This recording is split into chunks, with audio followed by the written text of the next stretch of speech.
नमस्कार दोस्तों, मैं हूँ आपका दोस्त अंकित और अपने इस चैनल पे आप सभी का एक बार फिर से स्वागत करता हूँ। दोस्तों, आज बात करने वाले हैं रियलिस्टिक शेडिंग टेक्निक के बारे में।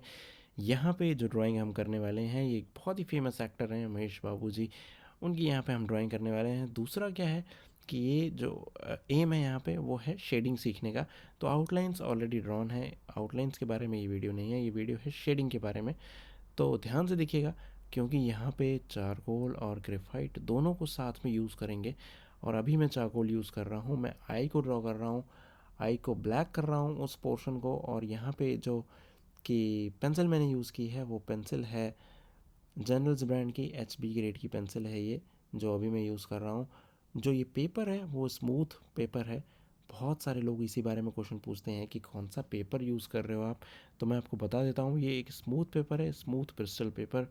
और ये ड्राइंग टाइम लैप्स की डाली थी, तो बहुत सारी रिक्वेस्ट आई थी कि हमें इसका रियल टाइम वीडियो चाहिए या लॉन्गर वीडियो चाहिए जिसमें हम समझ सकें कि एक चीज़ को। तो इसके लिए मैं यहाँ पे हाजिर हूँ फिर से आपके सामने। और ये वीडियो अगर आप अच्छे से देखते हो तो काफ़ी हद तक समझ पाओगे। अब देखो मैंने क्या किया, मैं ब्रश यूज़ कर रहा हूँ, thick brush, sorry thin brush. और ये थिन ब्रश से मैं स्मज कर रहा हूँ उस डार्क वैल्यू को जो कि हमने चारकोल पेंसिल को यूज़ करके ऑप्ट की है। इतना कर लेने के बाद अब मैं यहाँ पे ग्रेफाइट पेंसिल को इंट्रोड्यूस करता हूँ ड्राइंग में। क्योंकि पहले हमेशा ये बात याद रखिएगा, जब आप चारकोल और ग्रेफाइट एक साथ यूज़ करते हैं, मैं हमेशा आपको ये बात बताता हूँ कि चारकोल पहले यूज़ कीजिए, उसके बाद ग्रेफाइट यूज़ कीजिए। तो इसी तरीके की आपको डीप लर्निंग अगर करनी है तो मेरी स्किल शेयर और यूडीमी क्लास को ज़रूर ज्वाइन कीजिए। बहुत सारे स्टूडेंट ऑलरेडी इनरोल कर चुके हैं उसमें, और बहुत ही जल्दी मैं लाइव भी आने वाला हूँ कुछ बहुत खास आपको सिखाने के लिए। तो बहुत कुछ होने वाला है लर्निंग के अगर पर्सपेक्टिव से बात की जाए। फ़िलहाल स्किल शेयर और यूडीमी क्लास का लिंक नीचे डिस्क्रिप्शन बॉक्स में है, वहाँ से आप ज़रूर ज्वाइन करके देखिए, बहुत हेल्पफुल होगा। आइए ट्यूटोरियल पर वापस आते हैं। और उसके बाद इस तरह का थिक ब्रश यूज़ करके मैं ग्रेफाइट को भी स्मज करने की पूरी कोशिश कर रहा हूँ। क्योंकि एक बहुत स्मूथ पेपर है तो आप इस पर कई सारी लेयर को ऑप्ट कर सकते हो। ये बहुत थिक पेपर होता है, तो देखिए इस तरह से अगर आप करेंगे तो कुछ इस तरीके के रिजल्ट्स आपको नज़र आने लगेंगे, जो काफ़ी क्लोज टू रियलिस्टिक टेक्निक है। फिर उसी तरह से मैं दूसरी आई को भी ड्रॉ करने जा रहा हूँ। सेम वही टेक्निक, मतलब डार्कर एरिया में चारकोल और फिर लाइटर एरियाज़ में इन बिटवीन में ग्रेफाइट।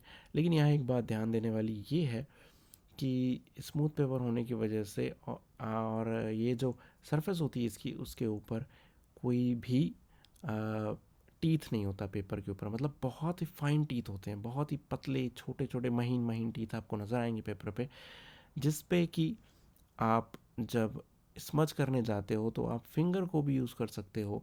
और फिंगर को यूज़ करने के लिए एक चीज़ हमेशा ध्यान रखिएगा, जैसे आप देख रहे हो मैं कई जगह पे फिंगर को भी यूज़ कर ले रहा हूँ। वो इसलिए क्योंकि फिंगर जब आप यूज़ करोगे इसमें तो एक बहुत ही इवन सरफेस ऑप्ट होगा। लेकिन ध्यान बस ये रखना है कि फिंगर्स बहुत साफ़ सुथरी होनी चाहिए, उसमें बहुत सारा ऑयल नहीं होना चाहिए या थोड़ा सा ऐसा कोई एलिमेंट नहीं होना चाहिए जिससे ड्राइंग ख़राब हो जाए।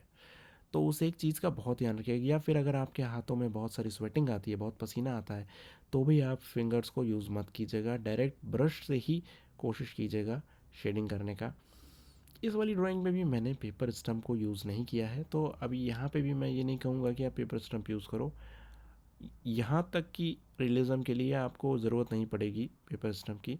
अगर इसके बाद आपको बहुत कुछ हाइपर रियलिज़म वगैरह करना है तो उसमें पेपर स्टम्प की ज़रूरत पड़ती है। लेकिन वो कैसे करना है उसके बारे में किसी और दिन मैं आपके साथ ज़रूर डिस्कशन करूँगा। और देखो इसी तरह से मैंने दूसरी आई को भी क्लोजली फिनिश कर दिया है। जो रियलिस्टिक ड्राइंग टेक्निक का प्रोसेस है ना, वो ऐसा नहीं है कि एक लेयर दो लेयर पे ही आपके काम हो जाएंगे। ये एक कांस्टेंट प्रोसेस है। तो कोशिश ये कीजिए, और ये ऐसा अक्सर होता है जब हम रियलिस्टिक वाली ड्राइंग करते हैं इस लेवल की, तो हम काफ़ी जल्दी थक जाते हैं या काफ़ी ऐसा होने लगता है, फील होने लगता है कि कितनी देर तक डिटेल करते रहें। क्योंकि ये जो ड्राइंग्स हैं 8-8 घंटा टाइम लेती है दोस्तों।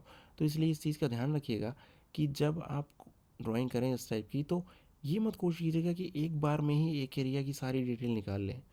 मैंने देखा है अक्सर आर्टिस्ट इसको अक्सर करते हैं, लेकिन इस चीज़ का ध्यान रखिएगा। यहाँ पे देखिए ध्यान से, मैं अब एक पेंसिल इरेज़र को यूज़ कर रहा हूँ, मोनो ज़ीरो इरेज़र जैसा मान लीजिए।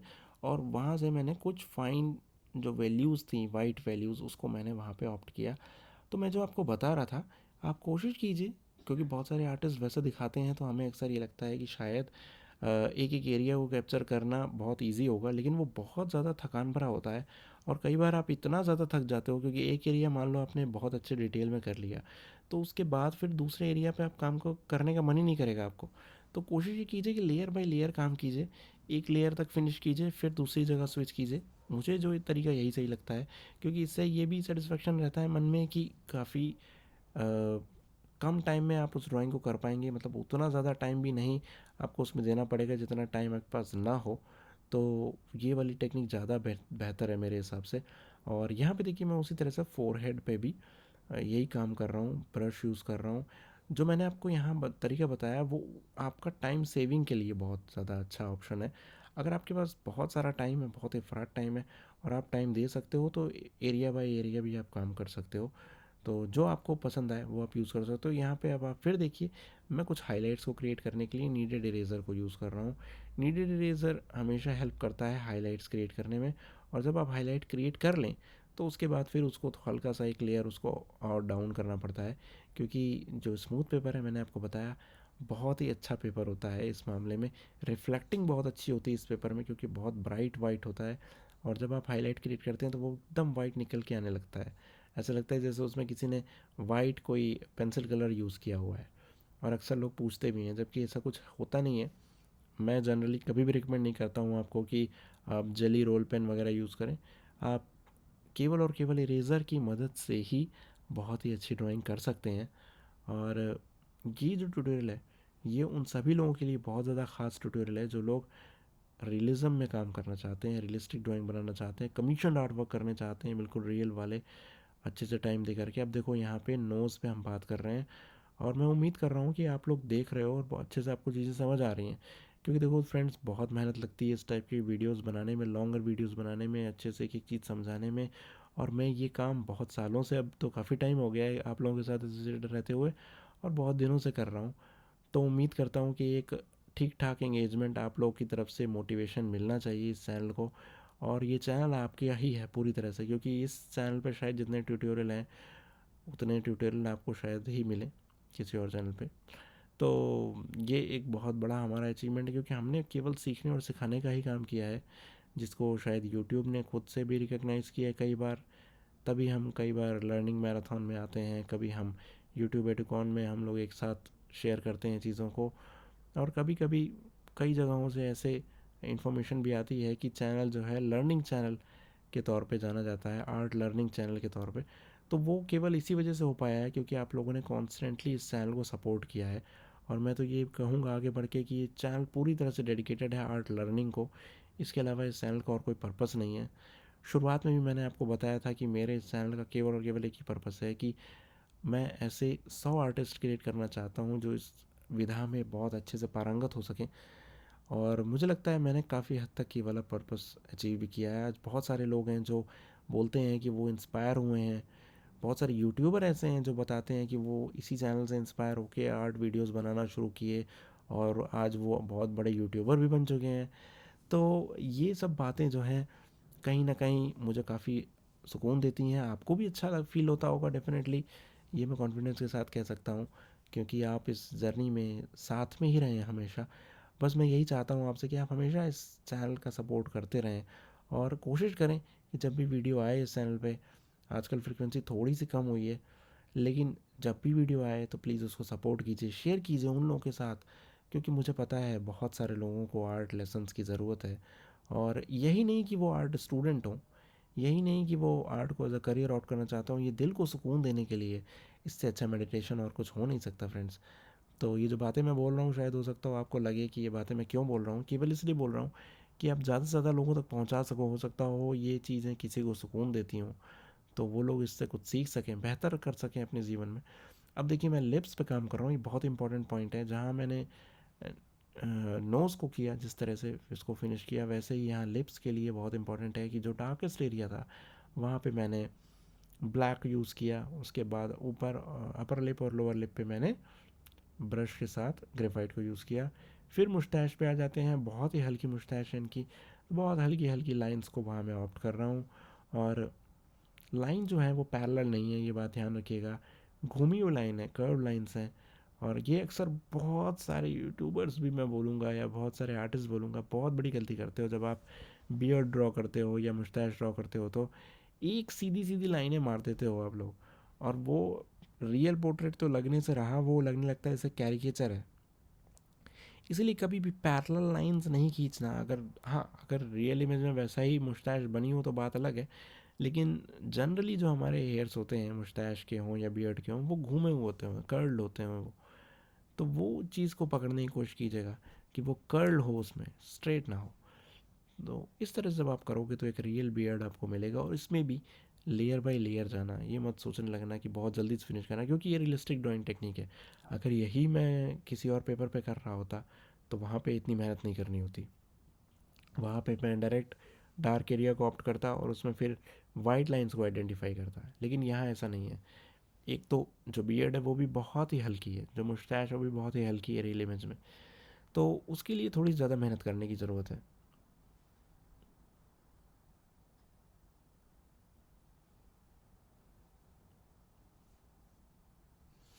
जो लोग अभी तक इस ट्यूटोरियल को देख रहे हैं उन्हें मैं ये चीज़ ज़रूर बोलूँगा कि जब भी आप ये ट्यूटोरियल देखो, सीखने की कोशिश करो, तो कोशिश करो कि जो मैं आपको बोल रहा हूँ उसके आप नोट्स क्रिएट करो, जो चीज़ें मैं आपको बता रहा हूँ, क्योंकि मुझे पता है आपके दिमाग में वही क्वेश्चंस होते हैं जिनका मैं यहाँ जवाब दे रहा होता हूँ, लेकिन जब आप ड्रॉ करने पे जाते हो तो आप उन्हीं पॉइंट्स में फंस जाते हो।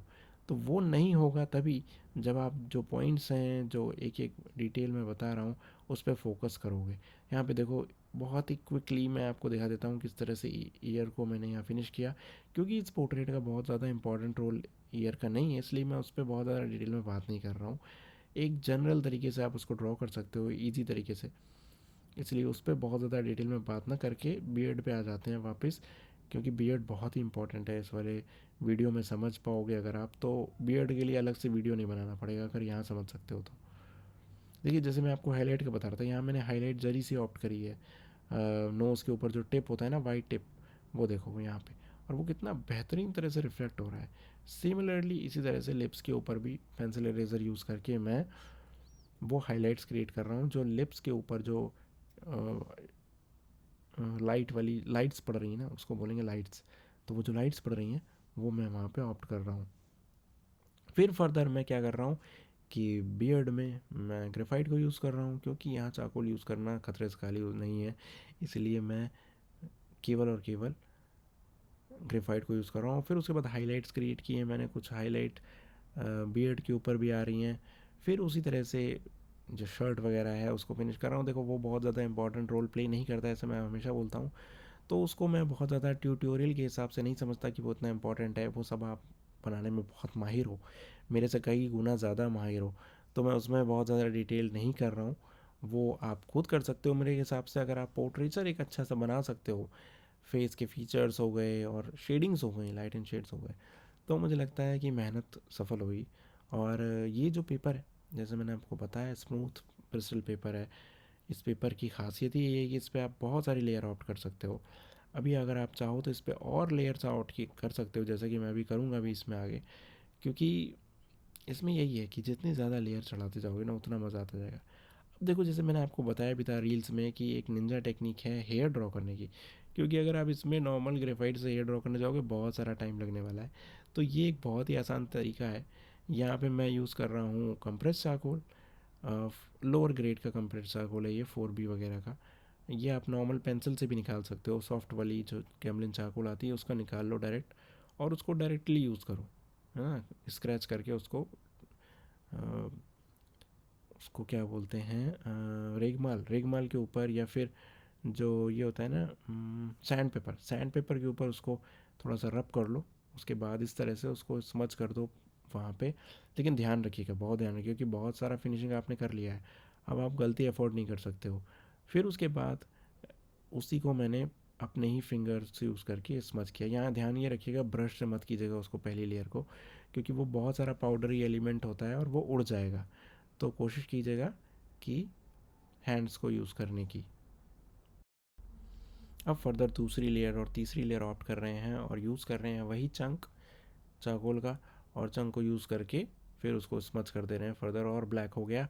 अब उसके बाद आ गए नीटेड इरेजर से हाईलाइट्स क्रिएट कर रहे हैं, जहाँ जहाँ लाइट्स पड़ रही हैं वहाँ लाइट्स लेके आ रहे हैं, और इस तरह से करते हुए उसमें बहुत सारा रियलिज्म अचीव करने की कोशिश कर रहे हैं। इसमें टाइम देने वाली बात है, जितना ज़्यादा आप टाइम दोगे उतना बेहतर रिजल्ट्स आते जाएंगे। देखो कितने बेहतरीन तरीके से हेयर को हमने बहुत ही कम समय में, मुश्किल से 10-15 मिनट मुझे लगता है लगा होगा हेयर ड्रॉ करने में, और इससे भी कम शायद मुझे लगता है 5-7 मिनट 8 मिनट में ये हो गया होगा। क्योंकि देखो ब्लैक पोर्शन को ही निकालना बहुत मुश्किल होता है। वहाँ पे आपने चंक को यूज़ कर लिया चारकोल के, ग्रेफाइट से भी कर सकते हो, ग्रेफाइट के हायर ग्रेड की पेंसिल से। आई होप कि आपको ये ट्यूटोरियल पसंद आया होगा। इसके रिगार्डिंग कोई क्वेरी हो तो कमेंट बॉक्स में पूछ सकते हो। Thank you so much friends, love you all. Please channel को सब्सक्राइब जरूर कीजिएगा, प्यार बरसाते रहिए। Thank you so much. ये फाइनल के रिजल्ट्स देख लीजिए, I hope you like it.